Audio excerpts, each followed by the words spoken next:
Hello, crypto internet friends. It is your host, Benton, and we are joined again by our resident experts, Jordan Finnisseth and Marcel Peckman. Welcome to the market report on Cointelegraph. We are super excited to have you all here today.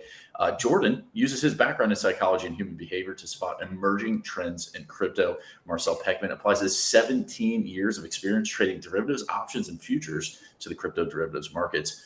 Guys, what is up this week? Wild week in crypto. What is happening? Jordan, what's happening? Marcel, how are we feeling this week, guys? I'm really curious to hear Jordan's opinion on why we reached all-time highs on Bitcoin and Ethereum, and we're still not hitting the top on Google searches or mainstream media. We're seeing like CNBC recommending everybody to buy a Ripple or Solana or whatever. But I want to hear from Jordan. Well, I think largely the institutions have been driving this most recent rally, and like inflation is at 6.2% in the U.S. Like, who's got money to spend on cryptos when like it's taking all of our money just to buy food and stuff, right? Well, we'll get into that a little bit more in the show.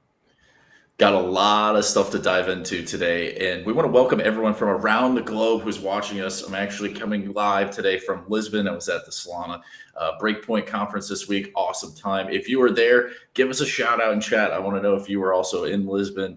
I'm actually still here, so tell us where you're coming in from today and tuning in from around the globe. I know we're going to be getting into some market news this week. All-time highs, Bitcoin, ETH, then some retracements, some big pullbacks this week in the markets. We're going to be talking about that, diving into seeing what crypto Twitter is talking about. We're going to have an expert guest on today that you don't want to miss, Ajit Tripathi. He's going to be an awesome interview. And we actually have some of our Markets Pro community members going to be able to ask some questions. So we're going to have that lined up today. And then we're going to have Jordan kind of give us a recap of the overall market sentiment, what's going to happen, and what's fueling some of the current market rallies. And so today we want to hear from you guys. Make sure you are getting into the chat today. Tell us your thoughts. Tell us your comments. What are your thoughts about what's going on with Bitcoin and ETH this week? We want to hear from you. And if you haven't liked and subscribed, go ahead and do so now. We are Cointelegraph on YouTube. We're here Thursdays, 12 p.m. Eastern. We love having you here. So let's go ahead and kick things off today with our markets news segment.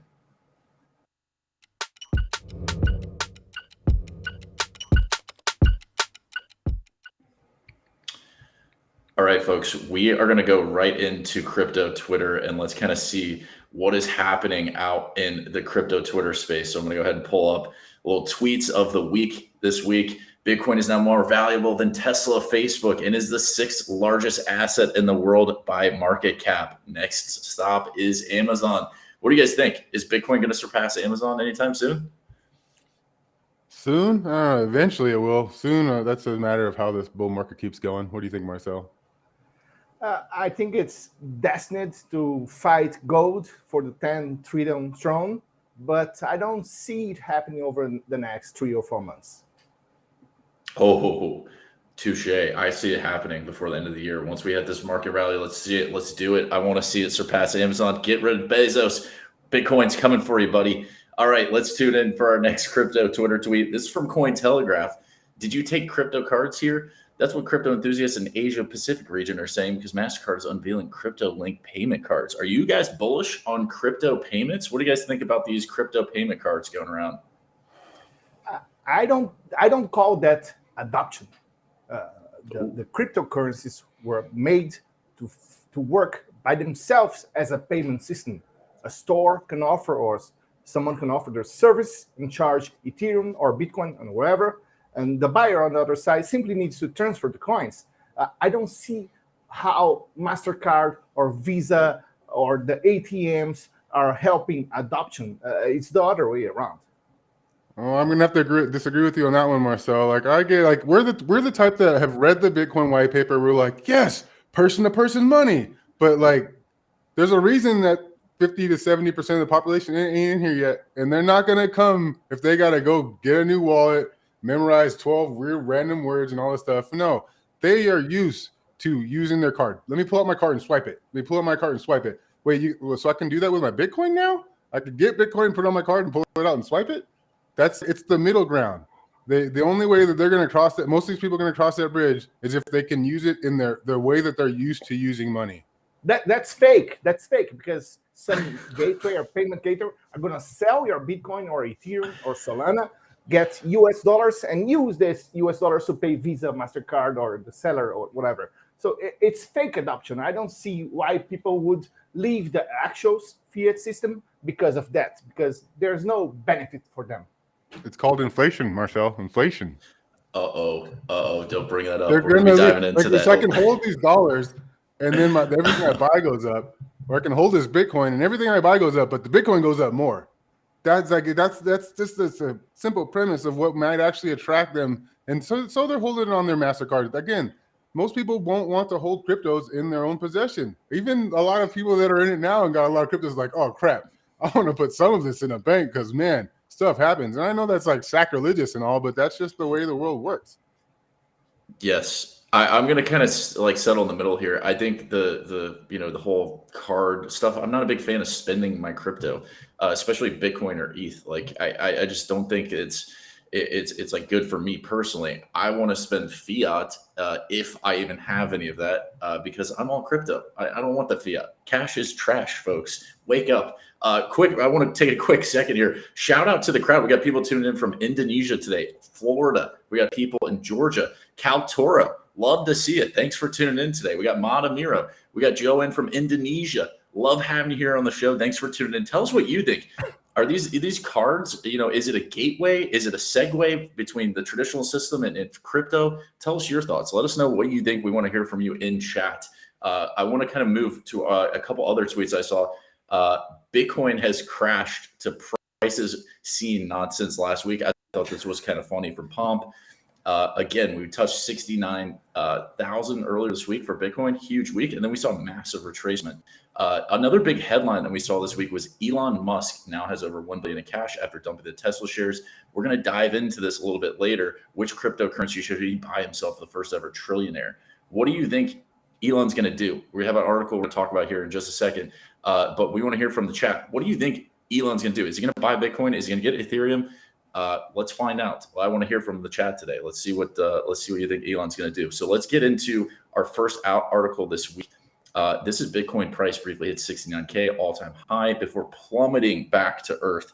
So I want to kind of read a quick excerpt. So interestingly, the breakout was initiated right as a report from the United States Bureau of Labor Statistics showed a sharp 6.2 annual rise in consumer price index, a figure that has hit its highest mark in 30 years. So guys, what happened this week? Why did we absolutely surge to 69K and then kind of take this slide back? Is this consolidation? Is this normal for the market right now? How are you feeling about this situation, Marcel? First of all, I think it's normal. Bitcoin and cryptocurrencies are volatile. We've seen that in the past. Even if you retest down to $52,000 or $55,000, I don't think that's going to be harmful for the medium to long term. Of course, there are people who bought at the top. They're going to be angry. They could be selling if it dips over 15%. That's normal on every market, and crypto is a volatile market. As for inflation, I don't think that right now that's what's driving people to buy Bitcoin, because it moved from 3% to 4 to 6%. It's not the biggest issue right now yet. It's going to be in the future, but I don't see inflation as the main driver. What do you say, Jordan? I don't think inflation is currently driving the price of Bitcoin because a lot of people don't really have the money to spend on it necessarily. But I think over the long term, people are going to start realizing what's happening. Like, yeah, this is a normal thing. Like, if anybody goes back and looks at what happens with Bitcoin or any of these cryptos, when they start getting into uncharted territories, after they get past their old all-time high, it gets like super volatile. Nobody knows what the chartists are like, man, what's going to happen? I don't know. So everybody's just guessing. You get a 6.2% print, price starts shooting up. You get like rumors that Evergrande defaulted on the bonds. Everyone's like, oh crap, get out of the market. It's just like, oh man, this is so driven by the like headlines. It's like, the price goes sideways for a long time and nothing happens. So they're like, headline. We got to have action. And all of a sudden, like it shoots up and Bitcoin will be like $90,000. And everybody's like, oh, I should buy some. And that's when we'll be looking to get out, right? Because that's when they'll be searching for it. When Bitcoin hits 90,000 and it's been like going parabolic, people will be like, how can I buy Bitcoin? How can I buy Bitcoin? Just like they did that in 2017. And that's when the people that have been in for a while will be rewarded for their patience. And guys, reminder, in all previous bull runs, there has been 20, 30% pullbacks in intraday trading. Like, this is very, very normal. Welcome to crypto. It's very volatile. We saw the all-time high. Could be some making. And I think anytime we're going to get to any of those asset all-time highs, you're going to see these dips. And then these dips kind of hit this floor. And we're going to kind of pull up some charts. I want to pull up Bitcoin chart for us all real quick. Danilo, if you wouldn't mind. Actually, I can go ahead and do that for us here. Oh, let's see here. All right, so we are now currently in this ascending wedge here. And this actually broke through the previous wedge that I had drawn. And now we kind of saw it touch the top of this wedge and kind of come back. So I think potentially this thing could range. I don't know if we'll drop all the way down to like the 50s, but we could see a couple of ranges. And then as it approaches the end of this wedge, that's when we could start to see another all-time high. What I thought was interesting, though, about this chart in particular, this line here is the 200-day moving average. It's kind of flatlined. And so this is kind of this is where like you don't really know what's going to happen. We could see some more consolidation. I'm optimistic and bullish that by some point before the end of the year, if things are going to play out like previous cycles, we could see the 100K, we could see the 6-figure Bitcoin. And something's going to happen, I think, to propel that forward. Maybe more ETFs. Maybe inflation gets worse and people are kind of looking for the lifeboat. Who knows what's going to happen? But right now, you can kind of see we had a great week and then a little bit of a retracement. These VWAP levels here, it is very much above the VWAP level, which you love to see. And so that's kind of the Bitcoin chart. I'm going to pull up the ETH chart. Very good week for ETH. Also in this ascending wedge, I love this right here, this 200-day average. It is like going almost at a 45-degree angle. This thing has just been rocketing and rolling since the beginning of October. ETH looks to continue to get its momentum. Absolutely love this chart. I'm going to dive into Sol real quick as well, and then we'll kind of get into our next article here. Sol has just been on an absolute rocket ship ride. These are hovering over these yellow VWAPs here. And again, this ascending wedge, love to see it. And this moving average here, it's going up at an angle. That means, and that tells me that the market for Sol right now is carrying that momentum up. We could see some consolidation back down to 200, and then we kind of work our way back up to break this previous high of this week. So super, super excited for the markets right now. And I think there's going to be a lot of excitement heading towards the end of the year. The next article that I want us to kind of get into is we touched on this a little bit earlier, is the inflation, record high inflation. This has been reported since 1991, I believe, was last time this kind of inflation was reported. Guys, what are your thoughts? Is this a good thing for cryptocurrency and a bad thing for the traditional system? Are the wheels absolutely going to fall off the bus? Jordan, what's your take on what's happening right now with inflation? Like, to me, this has been baked into the cake for a while now. I saw this coming. I don't like the whole lockdown and supply chain issues have been a problem, but like we've been on this upward trajectory of printing money for decades now, and it's just not going to stop. Yeah, they use the transitory narrative to, like, that's the way they can kind of control how things are going. They talk about it in the news. They'll kind of placate people by giving them things like, this is transitory, but it's really starting to slip. Like, it's ain't so transitory, man. And people are starting to be like, I thought this was going to go away. So yeah, like, I think it's good for crypto in the long term that people are starting to see that the value of their fiat currencies are losing money. But again, one Bitcoin is worth $100,000, it's like you can only, like $100,000 is worth one Bitcoin. That's telling you something about the currency. It's like, yeah, you're rich, but the value of that money isn't as high. So like it's a tricky game, and people don't think about all the different nuances that are involved with it. I don't know. What do you think, Marcel?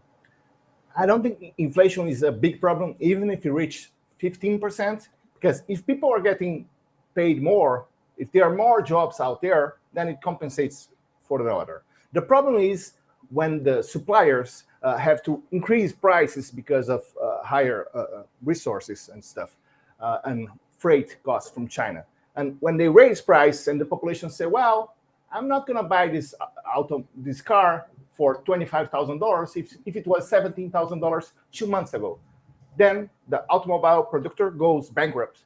It's what we're seeing in China right now with real estate sector. That's dangerous. Yeah, and that's like the thing is there might actually be a deflation that comes out of this, like Marcel's saying. Prices go up so much that people are like, man, I ain't paying that. And so people kind of shut down and go into savings mode. And that's just, they don't just jump out of that real willy-nilly. So they start saving, producers have to start reducing the price of things that they're trying to sell, and then deflationary, that can be just as bad as or worse than inflation, depending on how you're looking at it. So this is a tricky game, and there ain't no easy answers when it comes to like what to do with your money in the next 10 years, folks.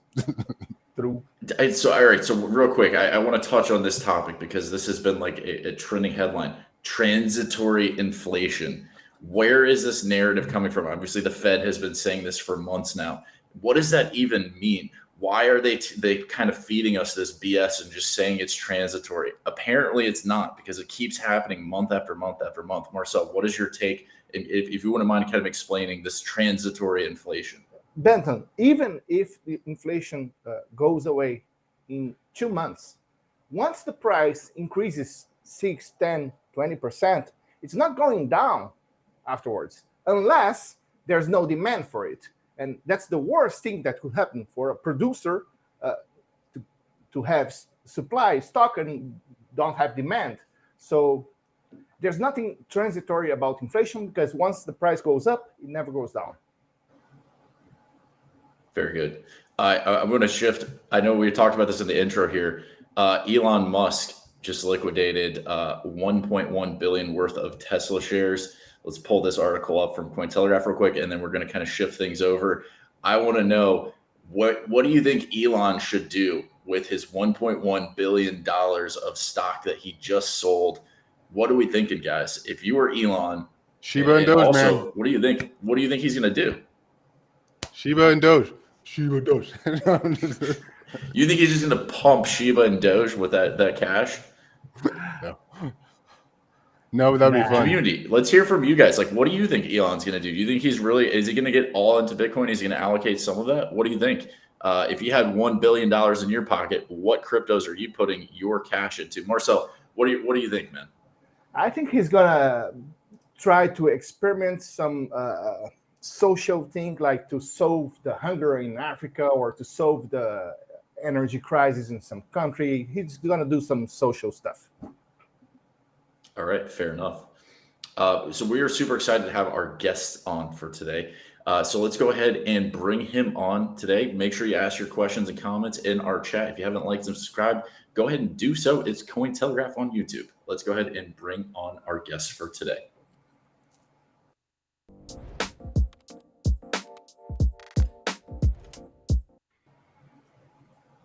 All right, we are super excited to have Ajit Tripathi here. He is the head of institutional business at Aave, the world's leading DeFi liquidity protocol. He has a proven track record of delivering solutions for business development, partnerships, and delivery outcomes for crypto and fintech firms. Well known in the UK and EU fintech ecosystem for thought leadership in advanced analytics, blockchain technology, and digital assets. How are you today, Ajit? Thank you for joining us. Hi, good afternoon. Thank you for inviting us. It's been a very exciting conference season. So I was in Lisbon for the better part of the last 4 weeks. So Solana, there's just so much Cosmos, Ethereum. There's just so much excitement in all of the different layer one ecosystems. And being a cross-chain protocol, we are really excited about all of the progress that's being made across Web3. So it's even and now Aave V3 is coming. Arc, the permissioned Aave pool should be. I think Fireblocks are working on it, so that should be launched in the next couple of weeks, subject to governance approval, of course. And there is a lot of innovation. Stanny has been talking about social media, so the Aave ecosystem, continues to innovate at a breakneck speed, and it's shipping season for the Aave community. So really excited, and also very, a little bit exhausted from meeting so many friends in the crypto community over the last few weeks. Yes, it is the season for conferences. But I do want to kind of dive in today. You've been a part of this industry since no one wanted to talk about Bitcoin and crypto, and now everyone wants to talk about it. Like, what, in your opinion, was the turning point that from where you sit? Yeah. So back in 2015, I think Blythe Masters and a few other folks were essentially going around Wall Street saying this technology will change everything, and that led to a lot of excitement among banks. at the time. So UBS, Credit Suisse, Goldman, Barclays, all of the folks that I speak to now were really getting excited about the tech, but weren't necessarily willing to interact with the actual substance of the tech, which is the crypto, the tokens, the Web3 aspect of it. So I think it was still a good opportunity to and even back at PwC, I think some of the partners would ask, isn't Bitcoin just something that money launderers use? So you couldn't really have a sensible conversation with anyone in the financial industry about crypto. But there was a lot of interest in blockchain technology, right? So there was just this whole enterprise blockchain. All right, let's just skip the money part of this, but use the tech without any tokens and so on and so forth. So there was a lot of interest, and I think I was involved in a lot of different, some of the biggest projects in the space: WeTrade, Comgo, Nasdaq Link, MUFG Coin. There was a lot of stuff going on in a bit of a sanitized environment. So 5 years later, obviously the picture has completely changed, and all of that has changed in the last 2 years, if you will, as DeFi has accelerated. PayPal and Square came in and showed some revenue. And Revolut.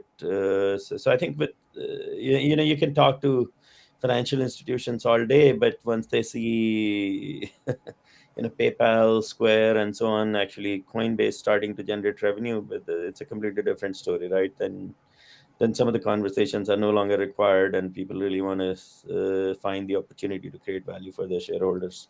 So we are in an extremely favorable environment in this industry right now. There is just every single day we get a lot of inbound queries about how DeFi works on LinkedIn, email. Stanley, myself, Nicolo, the rest of the team, we're getting inbound queries from you name it, right? I mean, some of the biggest investment banks, mutual funds, asset managers, hedge funds, family offices, you name it. So it's just and you don't actually have to go out there and talk to anyone. I mean, it's just so much is inbound. The interest in DeFi is incredible. The Aave community has done an extraordinary job of I think building a secure, robust protocol. So we get a lot of queries. I mean, this is it's the opposite of where we were in 2015, right? It's just an extraordinary moment for what we're building. It seems like this increased attention has also kind of caught the eye of the government and stuff, and we're hearing a lot more about regulations and stuff. How do you think regulations is going to affect DeFi as we move forward? Yeah, so I mean, you can't get to 3 trillion and have no attention from policy institutions and governments, and I think some of that is required as well. There are 13,000 plus coins out there, and I think none of us can say with a straight face that all of those are actually innovative or genuinely provide value to consumers or otherwise. So I think there is need for some rule making, some the industry needs to grow. I mean, it cannot be a free for all, right? I think it's unreasonable to expect that the industry will mature and it'll continue to scale to from a small number of users to 7 billion people around the world, and there will be no rules, right? It's just not reasonable. So I think that the challenge is regulators are not necessarily involved in the innovation part of the ecosystem, right? So the news they're getting is always about Shiba Inu and Dogecoin and all sorts of adverse incidents, if you will, scams and whatnot. They're not really getting the full picture of the innovation that's going on in Web3 and in decentralized social media, in decentralized finance. So I think it's important that people who create rules are actually engaged, and they're coming to the developer conferences. They are in the discords, and they're part of the DAOs where all of the innovation is happening. And it's so one of the things that we invest a lot of time and effort in is education, right? So because someone has to tell tell the positive stories too, right? I mean, because the traditional financial media, whether it's Financial Times or others, they love to publish negative stories, and that's what a lot of the policy folks are reading. So it's really important that the rest of the industry actually takes a very constructive approach to education, and that's kind of where we're investing an extraordinary amount of time and effort. So and hopefully, we can work constructively through industry bodies like the Blockchain Association, DeFi Education Fund, and others to have a much more substantive dialogue. Crypto industry historically also has had a bit of a teenage response to, which is, there should be no rules. We cannot get to 3 trillion or 30 trillion and have no rules, right? I think we just need rules that make sense. We cannot have rules that were created in 1934 or, in the 1920s or 40s applied to technology that's completely different. So I think it's time to sort of change the dialogue and have a grown-up conversation, and we are trying to lead that along with some of the other protocols in the space. I agree. Ajit, I'm not a DeFi expert, and I assume that most of our viewers are not as well. So can you explain in some lame terms what differentiates Aave from the competition on the DeFi segment? Yeah, so we don't, this industry is so early, we don't think of competition. We think of just creating technology and products that people want to use. But in terms of what makes Aave what it is, I think it's the community, it's the level of decentralization. I think something I'm very proud of, of what we've done over the last year or so is how decentralized we have become as a protocol, right? And what does that mean? So that means that so last September, August, Stani and the Aave team gave up control of any keys, and we have never had access, sort of any control of any keys that like admin keys or so on since. Then all the decisions in the protocol are now made by governance, the Aave token holders, 100 to 200,000 odd token holders around the world. And they are made transparently in an open environment with a lot of discussion and debate. Anyone can actually work for Aave, and all they have to do is contribute. They can apply for a grant through the Aave grants DAO. All of the any ecosystem growth development is done by the grants DAO now. There is a risk DAO for making risk parameter related asset listing decisions. So all of the aspects of the protocol have been decentralized, and I think that's something I'm truly proud of. Now the question is, how do you do that while sustaining the pace of innovation? And there is place in a decentralized environment for leadership, right? For quality ideas, for setting the tone, for having the right values. So I think that's something Stani and others in the ecosystem have achieved really well. But we have stood. We have been very aggressively decentralizing, and I think that's worked really well for us. Good. And so I do want to take note here. So we have a community here for Markets Pro that was able to kind of chalk up some questions for us to ask you. So I want to dive into those. So if you're a member of Markets Pro, you get some of these perks. You get to ask some of our guests special questions. So one of our members from Markets Pro wants to know, with more and more banks becoming interested in crypto, do you have strategies for integrating institutional liquidity? And what does that look like at Aave?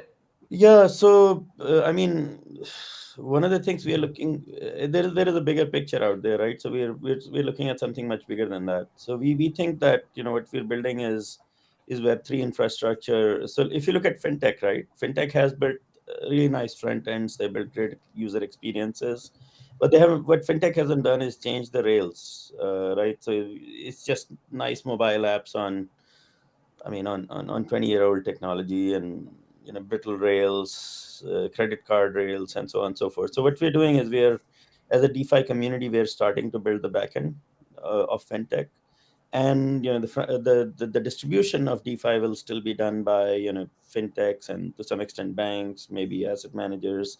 We have got to 15 million users according to consensus and their MetaMask report, but now we have to.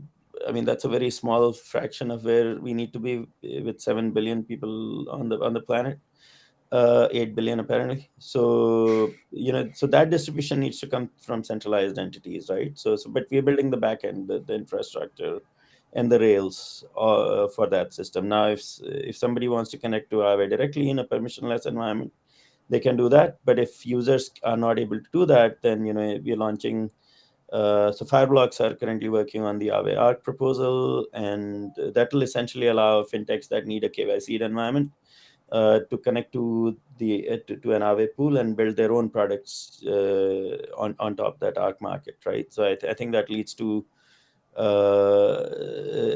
and then other protocols will come into that ecosystem, whether it's Maker, potentially Balancer, I mean, who knows, Uniswap, who knows, right? I mean, Nexus and so on and so forth. And then what innovators in the fintech ecosystem will do is they will take all of these pieces of infrastructure and create products that then they can offer to their customers, right? So the DeFi rails will be distributed by a lot of different centralized and decentralized entities, and I think that's a really exciting view of the future. Thanks. Could you explain a little bit about the risks involved with Aave and how to interpret the risk rating, maybe in a simple? Yeah, so I mean, it's still a very young technology, right? So if you look at all of the blockchains, I mean, Ethereum is barely 5 years old. Swift is 40 years old. So credit card rails are at least 30, 40 years old. So we are looking at a very young tech. And a lot of practices and behaviors in the DeFi community are still evolving.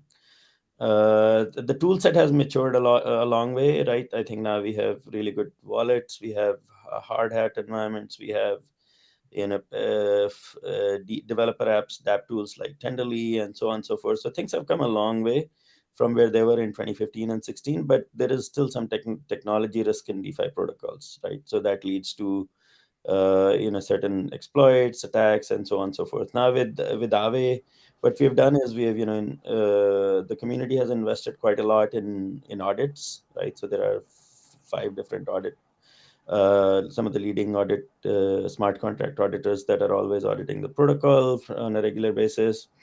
Then there is formal verification in there. Gauntlet have done an extraordinary amount of stress testing. So there is and Aave exists in a very adversarial environment. So if there is a weakness, it will be found, and like an incident 2 weeks ago. So I think we have built something that's now very secure and robust, but at the same time, it's still very young technology, and most of some of the risks are essentially technology related and DeFi across the board. Okay, Avi, we still have one question from Discord. So again, I'm not an expert on DeFi, but I'm going to read it. So what grant recipient projects are you most excited about in Aave? Yeah, so we love them all, so I don't want to. Tough to play favorites.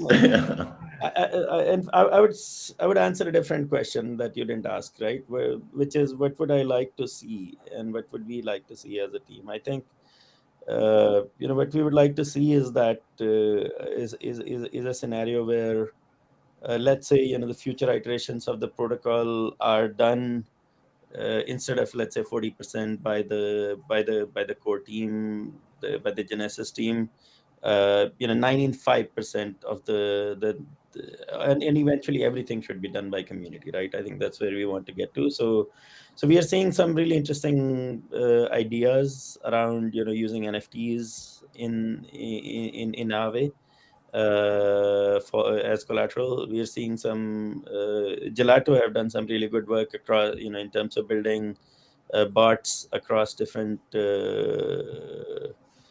protocols to identify and exploit opportunities for for preventing liquidations. I think we people who are building core Web3 infrastructure, they're starting to enhance the security, the utility, and the user experience of the Aave protocol. And so I'm not going to name any specific projects because that sounds a little bit preferential. But I mean, what I would personally like to see is when all of the Aave protocol, the future iterations are built by community, and I think then we have really made it. Definitely. Well, we appreciate you sharing your insights today and joining us on the show, Ajit. This is Ajit Tripathi. He is the head of institutional business at Aave. This was awesome to kind of pick your brain and kind of see what's going on, especially inside of the DeFi ecosystem. Thanks for joining us. We'd love to have you on again. Thank you so much. It's been a pleasure. Excellent. All right, folks. We got some coin movers this week for the Markets Pro segment. Super excited to kind of jump into this week. So let's get this party started with Markets Pro.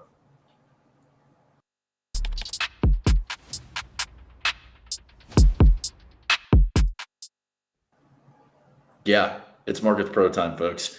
Have you heard of WAXP token? Because if you haven't now, you have. Newsquake service. Ever heard of that? It's an automated alert that instantly notifies users when market moving events happen. This week, the Newsquake, did you get this one on your phone? Gate.io announced the opening of liquidity mining pairs for WAXP/USD and WAXP/ETH on that day. So let's go ahead and pull up the chart here. We see that bottom circle. That's a Newsquake. You love to see those. And what happens when Newsquakes come around? You see the price action. That price action is parabolic. That is an Elon Musk rocket ship straight to the stratosphere. Wax shot up 49 cents in 5 hours. Price rose 57 cents, which was a 16% increase.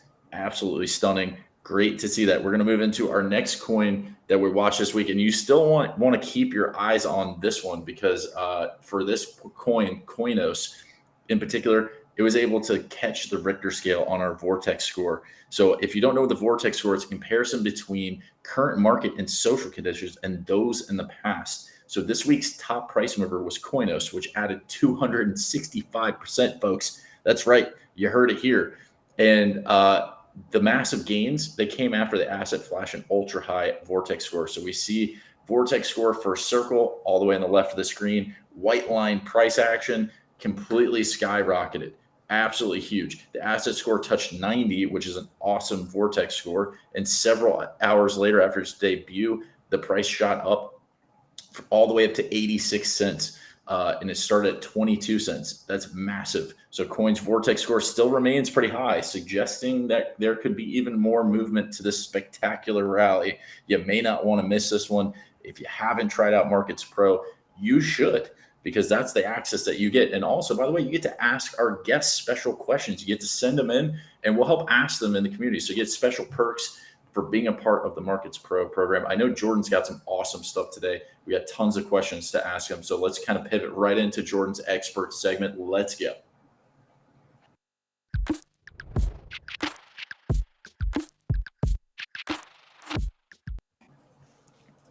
All right, so we hear a lot about the 4-year cycle in Bitcoin. You know, it's going to be 4 years. We're going to have a bear market, bull market run, 4-year cycle, and crash back down. And that's kind of been the way that the whole market has moved over since it started originally. But I'm wondering if that's going to start changing, if we might get a little bit longer cycles here, just because the asset class has become more established. We're having a lot more institutions come in and put money into it. And as the value of the whole market cap rises, I think the volatility might decrease and stuff. And so we're going to get longer cycles just because the asset is maturing as a whole. And so we're seeing a similar move. Like the current market structure looks similar to what happened in 2013, 2014 with a double top. In 2017, we had a nice pump coming into December.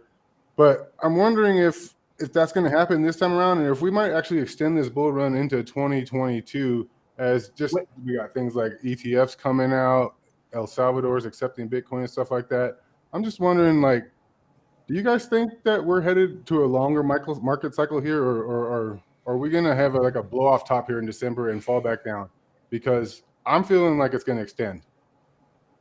I don't see that resemble to the 2017 tops specifically, not talking about price, but market sentiment as a whole. Because I remember clearly that on the second half of 2017, CNBC was recommending everybody to buy Ripple at $3, and everybody was discussing cryptocurrencies, and Google searches hit the top, and we're not seeing that now. So I'm not feeling that we're repeating the 2017 cycle.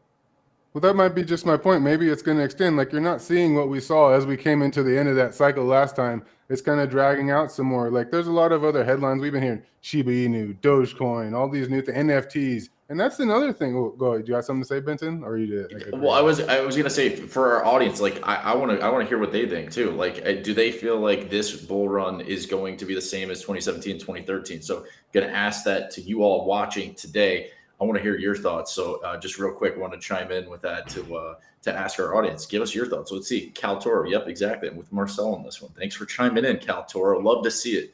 Continue, Jordan. Go ahead. So wait, so you're saying, do you think that it's gonna kind of peter out after this, Marcel, or have we not even really hit that part? Because I think that what you're describing will come. It just hasn't come yet. So which means that we might actually be extending this whole cycle because we haven't got the retail FOMO yet. And I don't think that's not, like, we're gonna have a blow. Like, the market's gonna go back into bear without that retail FOMO, because then it just kind of to let down. I don't know.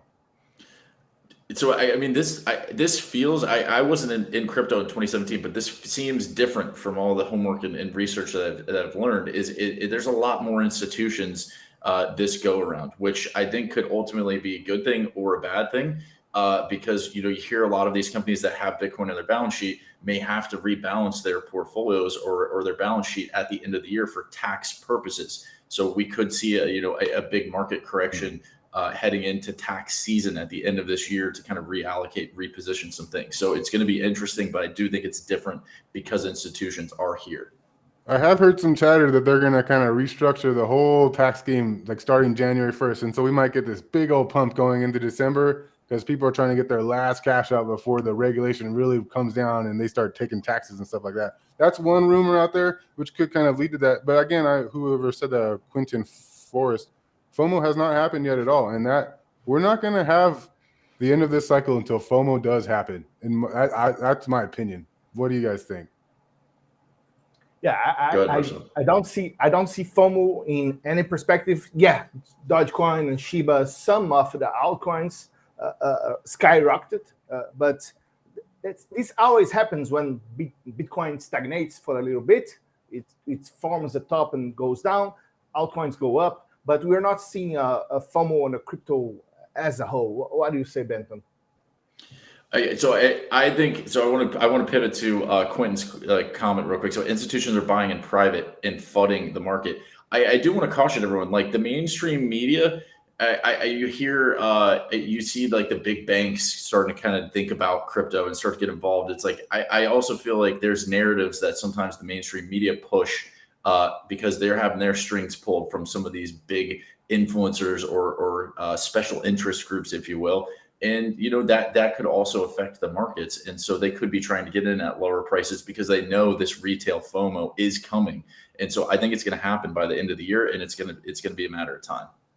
So like a lot of what we're talking about kind of goes back to my original premise. Like, we're not to that stage yet. Like, technically, we should already be headed up if we're going to do the 4-year cycle. So what I'm saying, like, are we headed for longer micro cycles here? Is like, and again, it's been a lot dependent upon the Bitcoin halving cycle.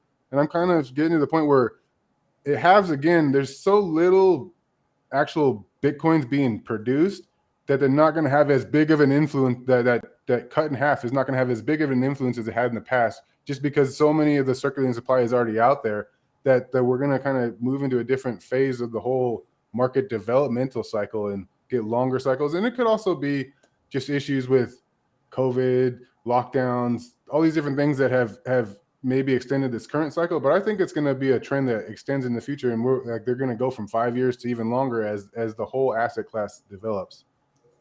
So Jordan, how much? I know we kind of talked about this earlier. Like, how much do you think is playing into this cycle? The inflation and the quantitative easing, the money printing. Do you think that's fueling this rally, and that's what could potentially extend things further than maybe the other cycles?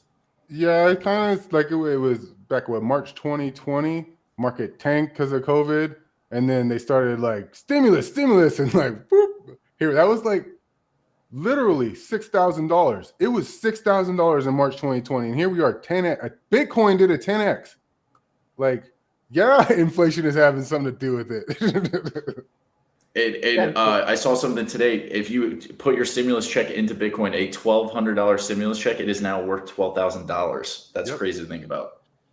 We had a President Biden today saying that if people think that inflation is a problem, they should let him print more money so he can solve the supply and logistics issues. That's crazy. He's living in the metaverse himself. I can't, like, the fact that they've printed, what is that, 25% of the circulating supply of US dollars. They've printed it in the last like 2 years. So it started in what, 19? I think it's closer to 40%.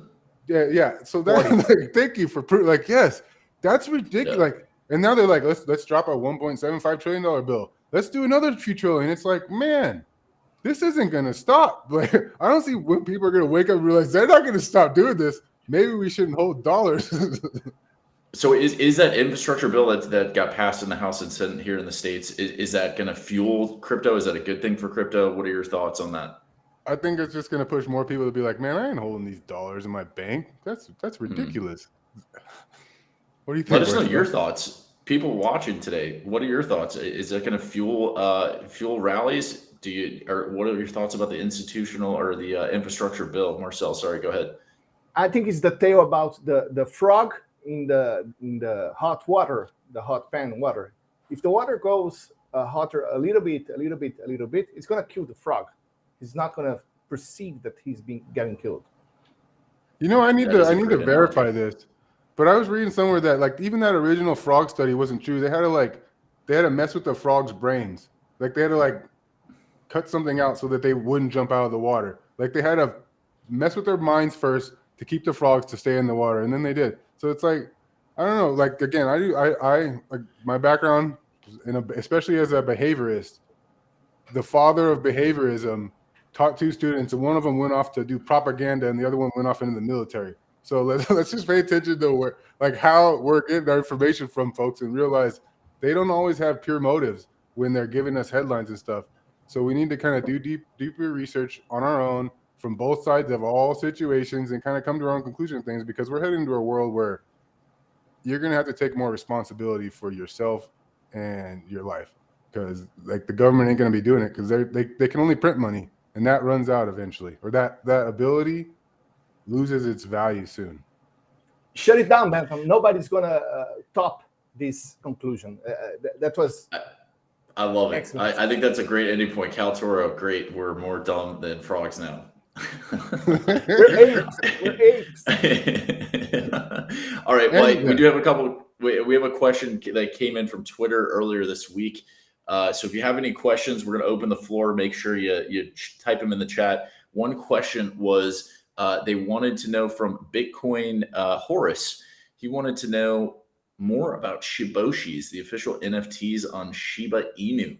What do you guys know about these NFTs that are launching on the Shiba chain? Is this the potential next rally for Shiba? I know Jordan's into the meme coins and knows a lot about what's going on in the ecosystems. What can you tell us, and what can you tell the viewers at home today about these Shiboshi NFTs? If I recall correctly, they've already all been minted, and they might be for sale. I might be incorrect on that, but that's what I think. And to me, that's just showing you, like, if we're going on the meme theme, Dogecoin was like meme 1.0. Shiba's kind of showing you what meme 2.0 is. Shiba's got Shiba Swap. They got the Shiboshis. They're included in the hottest sectors, DeFi, NFT. We'll see if they can. What they need to do is maybe develop their own chain or do some cross-chain. Like, I ain't trying to, like, I've been complaining about Ethereum fees, and part of the Ethereum fees is because of Shiba Inu, you know? So I can see why people don't like that. So they can need to work on, like, cross-chain and stuff like that, but it's just part of the hot hype cycle. It's a way to stay relevant. Like, Dogecoin doesn't have memes that the project has released, so that gives it like 2.0 version of meme. But I don't know. We'll see. There's so many memes. There's no way they can all hold their value. I'm just saying. There's so many projects. They're not all going to hold their value. At least 50, probably 90, maybe even 95% of these projects are going to be gone soon, just because even though they're printing all this money, it's going to find its way to the best ones, and the other ones are going to go away. So just be aware of that. And as I keep saying every time, take your profits, people. No one went broke taking those profits. Exactly right. So let's see. Do we have any other questions coming in from the chat today? I went ahead and sent a message in there. So we are going to go ahead and wrap things up for today. If you haven't liked and subscribed us on YouTube, what are you doing? Turn on the notification bell so you know that we are here. We are putting out shows every Thursday, 12 p.m. This is the market report, where you can't get these insights anywhere else from our experts, Jordan and Marcel. They are giving you the information you need to know during this bull run. What should you be doing? What should you be paying attention to? So you want to make sure you are tuning in. We're going to give you those insights that you can't get anywhere else. We appreciate everyone for watching, and always tune in Thursday afternoons. We appreciate everybody. We love you all. Thank you for joining us today on the Market Reports. Until next time, over and out.